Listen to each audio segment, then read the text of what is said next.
जय शीला प्रभुपाद। नमो विष्णुपादाय कृष्णपृष्ठाय भूतले श्रीमते भक्ति वेदांत स्वामिन्निति नामिने नमस्ते सारस्वते देवी गौरवाणी प्रचारिणे निर्विशेष शून्यवादी पाश्चात्य देशतारिणे जय श्री कृष्ण चैतन्य प्रभु नित्यानंदा श्री अद्वैत गदाधर श्रीवासादि गौर भक्ति वृंदा। हरे कृष्णा कृष्णा कृष्णा हरे हरे हरे राम राम राम हरे हरे। हरे कृष्णा कृष्णा कृष्णा हरे हरे हरे राम राम राम हरे हरे। हरे कृष्णा कृष्णा हरे हरे हरे राम राम राम हरे हरे। जय शीला प्रभुपाद। जय Shri Prabhupada. We are reading on the way to Krishna. 2 chapters हमने कंप्लीट कर दिए, पूरी reading, complete reading of 2 chapters. अब जो वर्सेस हैं, फर्स्ट चैप्टर के वर्सेस हमने सारे टेकअप किए थे।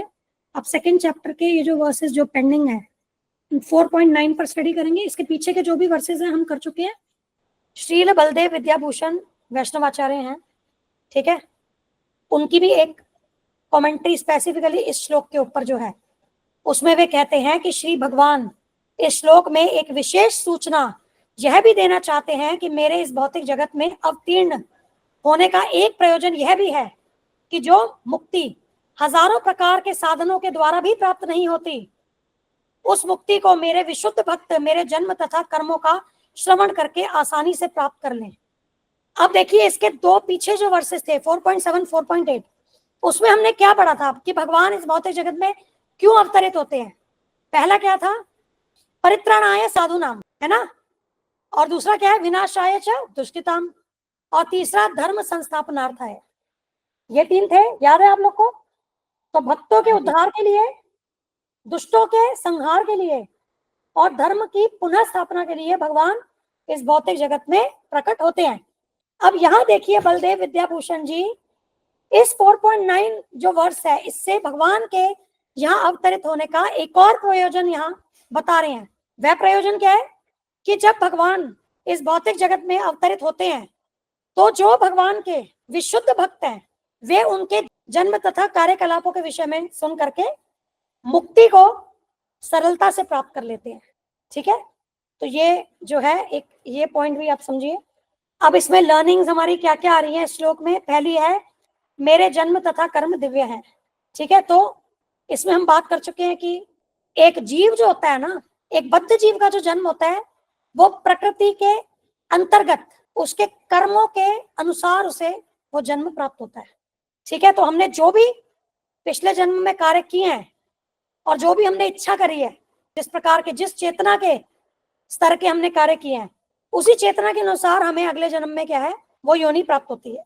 और ये जो प्रकृति है ना, वह जीव को बलपूर्वक उस माता के गर्भ में डाल देती है जिस योनि में उसका जन्म अब निश्चित होना है, और जिसका आधार क्या है, उसके पूर्व कर्म, ठीक है। लेकिन भगवान अपनी स्वीट विल पे प्रकट होते हैं, वो अपनी इच्छा के अनुसार उनको जहां जैसे भी प्रकट होना है। जो प्रक्रिया भी है एक शिशु के जन्म की इस भौतिक जगत में है, तो भगवान उस प्रक्रिया से प्रकट नहीं होते हैं, ठीक है। जब भगवान देवकी माता के और वसुदेव जी के पुत्र के रूप में प्रकट हुए तो वे वसुदेव जी के हृदय में पहले प्रकट हुए थे, फिर वसुदेव जी के हृदय से देवकी माता के हृदय में प्रवेश किया उन्होंने, ठीक है। अब वराह देव जी आए तो ब्रह्मा जी के नथुना से वो आए, और नरसिंह देव जी खंबे में से, स्तंभ में से प्रकट हो गए, क्योंकि भगवान इस प्रकृति के अंडर नहीं है, प्रकृति भगवान के अंडर है। ठीक है, ये जो प्रकृति है ये भगवान की अध्यक्षता में कार्य करती है। तो इसीलिए भगवान जैसे जहां जब प्रकट होना चाहे वे अपनी स्वीट विल से वैसे आ जाते, वैसे प्रकट हो जाते। ठीक है, और अगर हम जीव की बात करें, वो कैसे जन्म लेता है, माता के गर्भ में जब प्रवेश करता है तो उसके बाद उसको कितनी पीड़ा होती है माता के गर्भ में, एक कोठरी सी या बंद, उसमें क्या 9 महीने उसको, अगर ह्यूमंस की बात करें तो 9 महीने वो वहां रहता है, उसको कितने कीड़े काटते हैं, कितनी गर्मी होती है वहां, एसिडिक होता है, ये सब प्रॉब्लम्स होती है। जब बाहर आता है उसके बाद जब बड़ा भी होता है बच्चा तो कितनी स्ट्रगलिंग होता है उसके लिए, बच्चे के लिए, क्योंकि इनिशियली तो वो कुछ बोलने लायक नहीं होता, तो अगर वो मल मूत्र भी त्यागता है, अब जब तक उसकी माता या जो अटेंडेंट है वो चेक नहीं करे वैसे ही गंदा पड़ा रहता है ना। कई बार आप बच्चों को देखते हैं पेट में दर्द है, बता ही नहीं पाता मेरे पेट में दर्द है, कान में दर्द है वो बता ही नहीं पाता है। और इसके बाद भी अगर हम स्ट्रगल देखें, स्ट्रगल फॉर एग्जिस्टेंस, जीव की यहाँ पर एक संघर्ष चलता है यहाँ जीवन के लिए, है ना। लेकिन भगवान के साथ ऐसा नहीं है, भगवान तो सभी के स्वामी भगवान ही है, वैसे भी उनके लिए क्या स्ट्रगल है, उनके लिए कोई स्ट्रगल नहीं है। अब भगवान के कार्यकलाप भी दिव्य है, ठीक है ना। अब यहाँ देखो भगवान जी का प्राकट्य जो है ना उसके विषय में देखिए क्या कह रहे हैं, यहाँ प्रभुपाद जी बता रहे हैं, अजन्मा होकर भी सबके प्रभु श्री भगवान भक्त के मन में प्रविष्ट होकर शिशु की तरह प्रकट होने की लीला करते हैं। श्री कृष्ण वसुदेव के मन के भीतर प्रकट हुए, वीर्य स्खलन की आवश्यकता नहीं पड़ी। वसुदेव जी भगवान को धारण करने के कारण सूर्यदेव के समान तेजस्वी दिखाई देने लगे। तत्पश्चात श्री कृष्ण वसुदेव जी के मन से देवकी के मन में स्थानांतरित हुए। उस समय देवकी चंद्रमा के समान तेजस्विनी दिखाई देने लगी। उस समय कंस ने देखा कि देवकी कंस के भय से मुक्त हो गई हैं तथा अपने शरीर के प्रकाश से कारागार के अंधकार को दूर कर रही हैं। उस समय ब्रह्मा जी, शिव जी, नारद मुनि, देवल मुनि और इंद्र, चंद्र तथा वरुण देव जैसे देवतागण ये सभी देवकी के निकट आए तथा भगवान को प्रसन्न करने के लिए स्तुति करने लगे। हे कृष्ण, आप सदैव ज्ञान से पूर्ण रहने वाले हैं तथा समस्त जीवों का कल्याण करने के लिए विविध अवतार धारण करते हैं जो भौतिक सृष्टि के लिए दिव्य होते हैं। जब आप इन अवतारों के रूप में प्रकट होते हैं उस समय आप भक्तों को आनंद प्रदान करते हैं तथा दुष्टों को भय प्रदान करते हैं। यहाँ पर बतलाया गया है कि भगवान पुनः पुनः अवतार क्यों लेते हैं। भगवान के समस्त अवतार अलग अलग कार्य करते हैं, किंतु उनका एक प्रधान कार्य होता है भक्तों की रक्षा तथा दुष्टों का विनाश। परित्राणाय साधुनाम विनाशाय च दुष्टताम। इन दुष्टों का विनाश भी अंत में उनके लिए शुभ होता है। ठीक है, तो ये भौतिक रूप से ऐसा लग रहा है कि भगवान ने इस असुर को मार दिया, इसका ऐसे, बट वास्तव में सबका क्या हो रहा है, उद्धार ही हो रहा है। देवताओं ने आगे स्तुति की, विविध कार्यों में लगे रहने पर भी जिन भक्तों के मन आपके चरण कमलों में लगे रहते हैं तथा इस प्रकार से निरंतर अपने नामों तथा रूपों का श्रवण, वर्णन तथा चिंतन करते रहते हैं, वे सदैव दिव्य पद पर रहते हैं तथा देह त्यागने के पश्चात वे पुनः भौतिक शरीर प्राप्त नहीं करते। हे श्री कृष्ण, हम अत्यंत भाग्यशाली हैं कि आपके जन्म के कारण पृथ्वी के ऊपर असुरों का जो भार है वह दूर हो जाएगा तथा हम देवतागण इस पृथ्वी को आपके अत्यंत सुंदर चरण कमलों के चिन्हों से सुशोभित देखेंगे।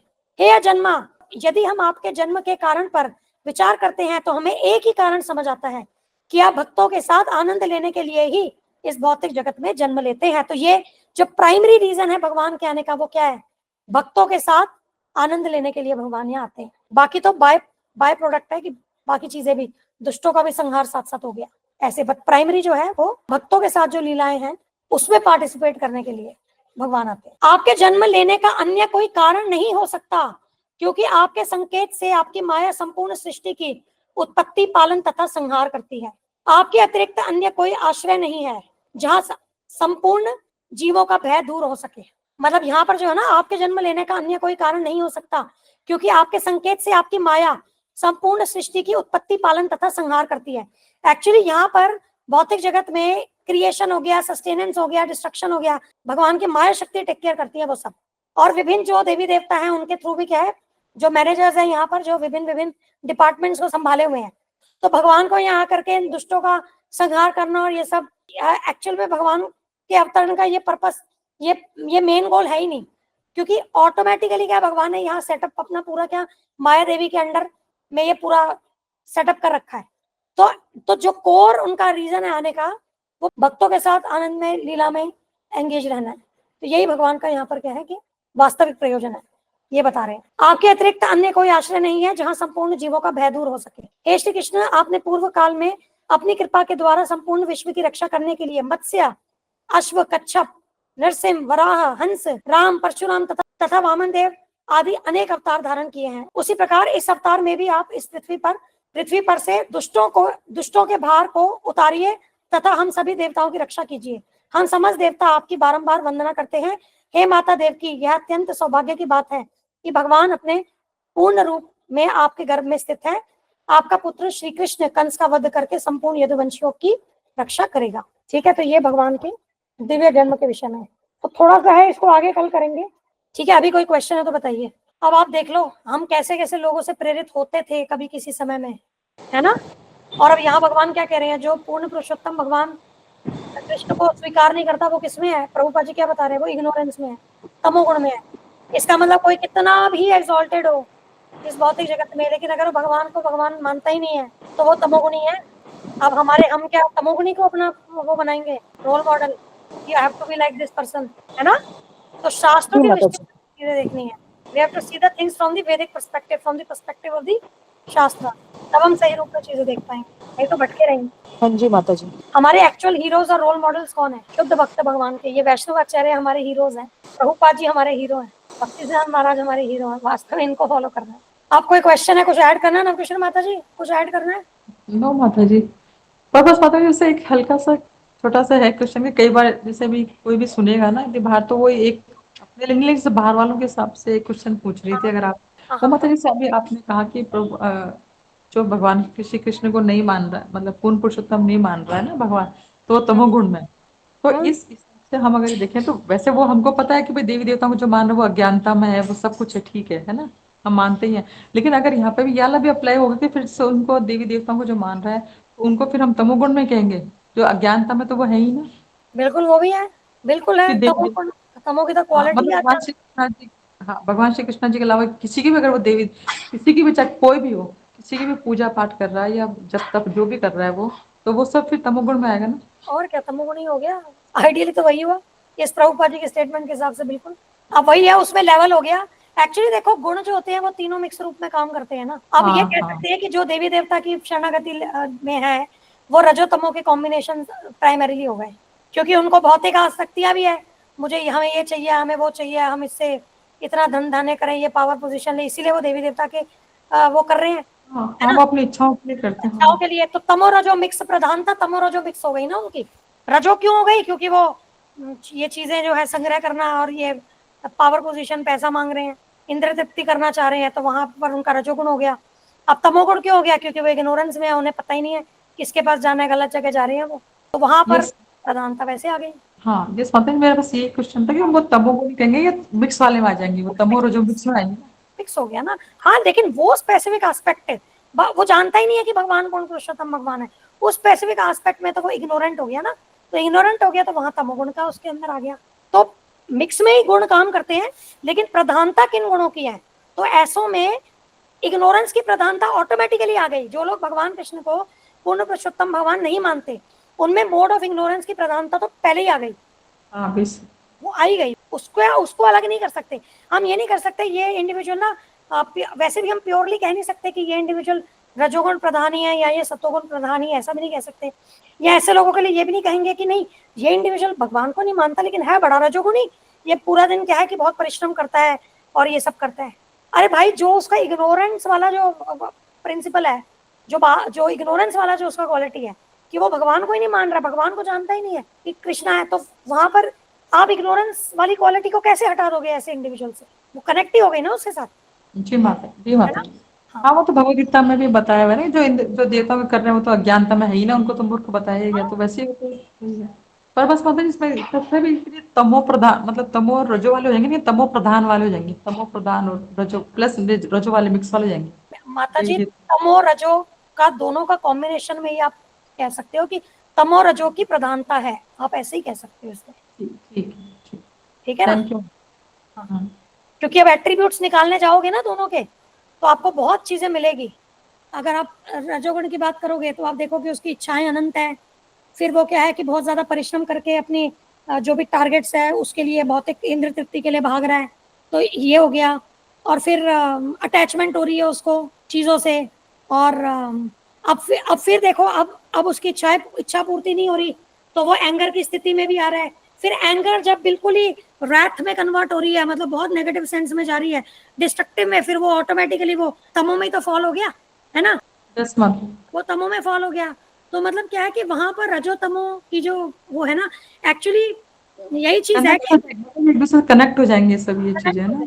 कनेक्ट हो जाएंगे। तो फिर वहां पर फिर जब उसका रिएक्शन होगा, मान लो उसका एंगर जो है वो हद से ज्यादा हो गया, काम वासना उसकी हद से ज्यादा हो गई, फिर वो डिस्ट्रक्टिव हो गया, फिर वहां पर अगर डिस्ट्रक्टिव हो जाएगा तो वो ज्ञान अपना जो भी है, जो भी थोड़ा बहुत जितना भी जो भी ज्ञान हो, वो भी इंसान उस परिस्थिति में भूल जाता है। फिर अज्ञानता में वो कार्य करता है, सेल्फ डिस्ट्रक्टिव कार्य करता है, जो सोल के लिए डिस्ट्रक्टिव कार्य है वो करता है। तो वहां पर फिर वो कंप्लीटली क्या हो गया कि वो उसका शिफ्ट हो गया। फिर मतलब जब वो काम इच्छाएं और ये सब कर रहा है तो हम कह सकते हैं तब वो प्राइमरीली उसमें ज्यादा रजो का काम चल रहा है, तब उसमें रजोगुण ज्यादा उसमें प्रभावित कर रहा है। पर जब रजो में उसका रजो को उसने इतना ज्यादा बढ़ावा दे दिया, फिर वो इतना ज्यादा काम वासना की तरफ चला गया कि वो नीचे सीढ़ी गिर गया, फिर उसकी प्रधानता तमो में आ गई। क्योंकि जब उसने डिस्ट्रक्टिव कार्य की उसमें आ जाएगा, मोड में आ जाएगा, कि जब वो बुद्धि यूज नहीं करेगा, इग्नोरेंस में कार्य करेगा, तब क्या हुआ, उसने शिफ्ट कर दिया रजो से तमो में, तब उसकी प्रधानता तमो की आ गई। अगर हम जनरल बात करेंगे तो प्रधानता ऐसे कहेंगे कि तमो और रजो की प्रधानता है। बट हाँ, अब इसमें बिक्स में हम कहते हैं सतो भी काम करता है, तो सतो भी काम करेगा। आपको ये समझना है। अब इसमें ऐसा भी प्राइमरीली नहीं कहना कि दो ही गुण है, तीसरा गुण भी काम करेगा। कैसे? मान लो कि मान लो मेरी मुझे बहुत इच्छाएं हैं, मैं रजोगुणी प्रधान हूँ, अभी मेरी बहुत इच्छाएं हैं, लेकिन अब मुझे उस इच्छा पूर्ति के लिए पैसा कमाना है, अब उसके लिए मुझे ज्ञान लेना है, ठीक है। अब ज्ञान के लिए क्या है कि मैं सत्वगुण में जाऊंगी तभी ज्ञान ले पाऊंगी, अब मैं तमो और रजो में तो ज्ञान ले नहीं सकती हूँ, है ना। फिर सत्वगुण को मैंने अपना क्वालिटी यूज करके, सत्वगुण के अंतर्गत आ करके मैंने वो नॉलेज ली। उसके बाद क्या है कि मैंने इंद्र तृप्ति के लिए वो, मतलब मैंने पैसा कमाया, फिर पैसे को इंद्र तृप्ति में लगाया, तब क्या हो गया, तब मैं रजो में आ गई। अब इंद्र तृप्ति मैंने इतनी ज्यादा बढ़ा दी कि उसके बाद क्या है कि मैं गलत तरीके से, मान लीजिए कि मैं पैसे कमाने लगी, तो वहां पर क्या हो गया, और एक्सेसिव इंद्र तृप्ति हो गई, और वहां मेरी बुद्धि नाश हो रही है। तो तब क्या हो गया, उस रजो से क्या हो गया, मैं तमो में शिफ्ट हो गई, है ना। तो हर एक सिचुएशन में हमें ऐसे एनालाइज करना पड़ेगा कि तीनों गुण आपस में कैसे इंटरेक्ट कर रहे हैं। इसको अभी रुक जाओ, मैं जब ये पूरी सीरीज बनाऊंगी ना, बस अब बनाने वाली हूँ 2 वीडियो, उसके बाद तीसरी वीडियो से ये गुण चालू हो जाएगा, तब ये चीज ज्यादा क्लियर होगी। हाँ कोई नहीं, बताइए आप इसको पॉइंट को नोट कर लीजिए, फिर हम उस टाइम क्लियर कर लेंगे इसको अच्छे से। मैं इसको यहाँ डाल रही हूँ हमारे टॉपिक्स में ना, ये रहा, हाउ 3 गुणास इंटरेक्ट, ठीक है, मैंने लिख दिया, इसको करेंगे, ठीक है। तो अब इसी वाले श्लोक को थोड़ा सा आगे कंटिन्यू करके 4.9 और 4.9 कंप्लीट होगा तो इसके बाद हम ये करेंगे 2.22 करेंगे। ये बहुत इंटरेस्टिंग है, ये अच्छा लगेगा। ये बड़ा कॉमन श्लोक है ना, वासांसी से जीर्णानि यथा विहाय। सेकेंड चैप्टर के तो वैसे सारे श्लोक ही बड़े अच्छे हैं, और सेकेंड चैप्टर का ना स्पेशली नाम है समरी ऑफ भगवद गीता, तो सब कुछ प्रिंसिपल्स जो सारे हैं ना उसमें आपको सब मिल जाएगा सेकेंड चैप्टर में, पूरा समराइज करके। कुछ बहुत ही ब्यूटीफुल श्लोक है इसमें, मतलब सभी हैं ब्यूटीफुल, तभी तो उसको भगवद गीता कहते हैं, भगवान के मुख से निकला गीत, है ना। तो फिर इसको करेंगे, ठीक है। चलो फिर क्लोज करते हैं, क्लोज करें। थैंक यू, हरे कृष्णा, धन्यवाद, प्रणाम, जय श्री प्रभुपाद। थैंक यू माता जी, हरे कृष्ण। हरे कृष्ण माता जी। जय श्रीला प्रभुपाद। जय हरि बोल।